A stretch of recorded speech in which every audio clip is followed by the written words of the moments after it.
Well, now we're at the park and we've got all kinds of different backgrounds here. Let's look at the good, the bad, the ugly. I'm ready to start shooting, so let's start right now. All right, well, I've chosen this tree back here and you can see that it's pretty narrow. And so if I do a horizontal shot here, just watch what happens. So again, I'm in the same position I was before. I'll take my shot just like we normally have it.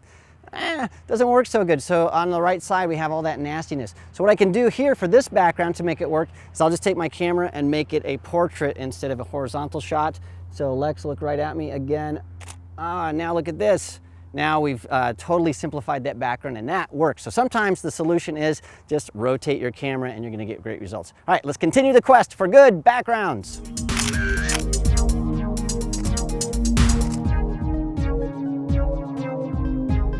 All right, I'm going to show you a trick that we can use on a background like this one right here. So we have these trees back here that I want to have behind Lex, and I'm going to start by shooting with my normal height at the same zoom that I've been using for all these pictures, which is just under 135 millimeters. So let me first shoot that. So Lex, look right at me. I'm going to come over here, my normal height, and when I take this picture, so I'll get where I was before. I look at that, and guess what?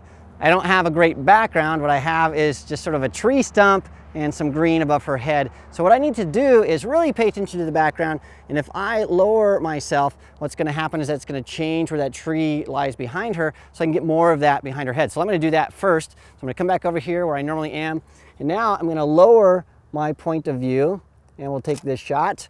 And when I take a look, that's better, but it looks like tree clouds. So it doesn't fill the frame. I've got a lot of sky poking through. So what I need to do for this is I'm actually going to zoom in. That's going to narrow my angle of view. It's going to compress this shot so those trees are going to be closer to Lex's head. And so that is going to be the solution. So I need to back up just a little bit, come back over here, scooch down.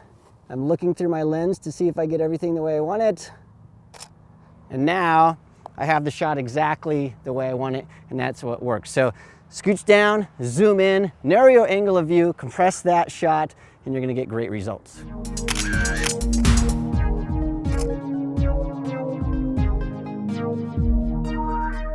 One of the things that you should look for when you have a tree in the background is if it's really leafy or if it's really branchy.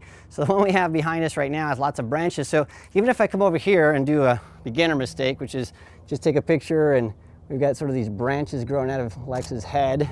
She looks like a reindeer. We don't want that, but even if I zoom in and try to fix this, unless I really get down here like this and make her look like some kind of superhero, things are not gonna look good. And so that background, it just doesn't work. So move along and find something that does.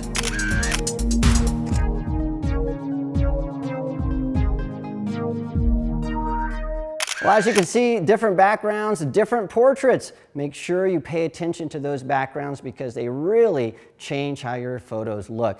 In fact, this is the picture I would choose out of everything we shot today. I like the background, it looks natural. All the other backgrounds didn't really work for me.